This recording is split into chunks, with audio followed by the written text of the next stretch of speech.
This is निशान दास। और जैसा आप सब जानते हैं कि कल शाम को कैबिनेट रिशफल हुआ है और स्मृति ईरानी जी को एचआरडी मिनिस्ट्री से टेक्सटाइल मिनिस्ट्री पर ट्रांसफर कर दिया गया। इस खबर से कुछ लोग इतने खुश हैं जैसे लग रहा है कि उनकी लॉटरी लग गई है। जैसा फुकरे मूवी में देखा था ना, उनकी लॉटरी लग गई थी तो कैसे पागल हो रहे थे सब खुशी से, बस वैसा ही हुआ है। खैर, इनकी खुशी जो है ना वो बस 4 दिन की चांदनी है और उसके बाद ना इनके कारी रात शुरू होने वाले हैं। वो कैसे मैं अभी प्रूव कर देता हूँ। पहले एक झलक आप लोग ये देख लीजिए कि ये लोग खुशी मनाने और मजाक उड़ाने के चक्कर में किस तरह से cheap and under the belt attacks किए कल दिन भर स्मृति ईरानी के ऊपर। सबसे पहले ये ट्वीट देखिए सम सो कॉल्ड बॉलीवुड एक्ट्रेस का, जो हम भी नहीं जानते ये कौन है, बट कह रही है क्या कि स्मृति ईरानी मैकडोनल्ड सेल्स गर्ल से स्टार्ट की थी अपना करियर और वापस अभी कपड़े के सेल्स गर्ल्स पे आ गई है। खैर, इनसे झेला नहीं जा रहा है कि कोई अपने हार्डवर्क से प्रगति कर जाए लाइफ में। अगला ट्वीट देखिए, कांग्रेस के सोशल मीडिया सेल से है ये बंदा। ये तो ट्रेंड ही करा दिया, बाय बाय स्मृति ईरानी। मतलब कैबिनेट रिशफल्स होते हैं, मंत्री आते जाते हैं, बट किसी एक मंत्री के लिए पूरा एक ट्विटर ट्रेंड करा देना और उसमें जर्नलिस्टों और आपटर्ड्स और ये कांग्रेसियों का उसमें बढ़ चढ़ कर ये करना, पार्टिसिपेट करना, ये तो मतलब अनप्रेसिडेंटेड, पहले कभी ऐसा देखा नहीं था। बस इसी बात से ये पता चलता है कि इस मिनिस्टर का कितना बड़ा इम्पैक्ट था ये पूरी पलटन पे। ये जो हेटर्स और ये जो ऑपोजिशन वाली जो पूरी पलटन है ना, इस पे कितना इम्पैक्ट था ये पता चलता है। थर्ड देखिए, अब जब इतना कुछ हो रहा था तो सागरिका घोष क्यों पीछे रहती, बहती गंगा में हाथ धो लिया। इसने फैब इंडिया वाले इंसिडेंट्स के साथ इसे रिलेट कर दिया। आपको याद होगा एक कैमरा मिला था स्मृति ईरानी को चेंजिंग रूम में और स्मृति ईरानी जी ने कंप्लेन किया था फैब इंडिया के खिलाफ।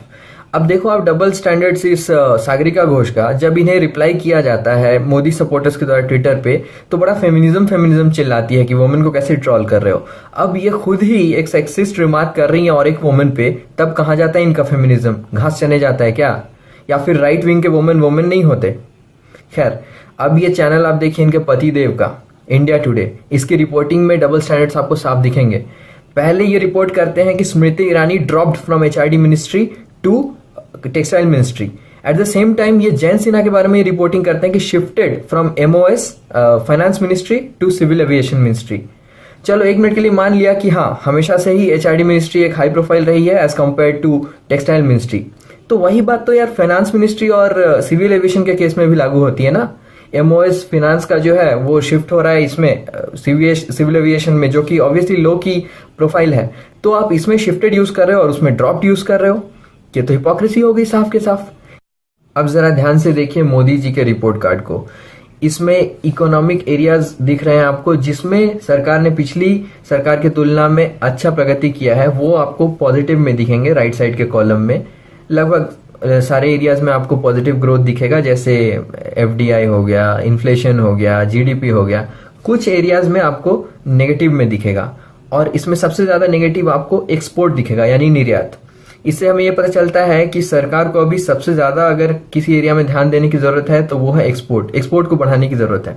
और एक्सपोर्ट को बढ़ाने का सबसे अच्छा तरीका टेक्सटाइल इंडस्ट्री पे फोकस करना है। ऐसा क्यों?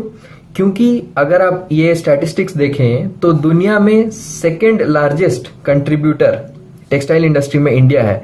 चाइना के बाद इंडिया का नाम आता है और दुनिया के मार्केट का 23% टेक्सटाइल प्रोडक्ट्स इंडिया से प्रोड्यूस होकर एक्सपोर्ट होता है। तो हमें एक्सपोर्ट बढ़ाने के लिए टेक्सटाइल इंडस्ट्री पे ज्यादा ध्यान देना पड़ेगा। इसी को मद्देनजर रखते हुए सरकार ने एक न्यू टेक्सटाइल पॉलिसी लाया है कुछ ही दिनों पहले, जिसके अंतर्गत 80,000 करोड़ रुपए इन्वेस्ट होने वाले हैं टेक्सटाइल सेक्टर में अगले 5 साल के दौरान। और इससे उम्मीद ये लगाया जा रहा है कि 1 करोड़ के जॉब्स क्रिएट होंगे इस मिनिस्ट्री में, इस सेक्टर में, और $30 बिलियन का एक्सपोर्ट होगा।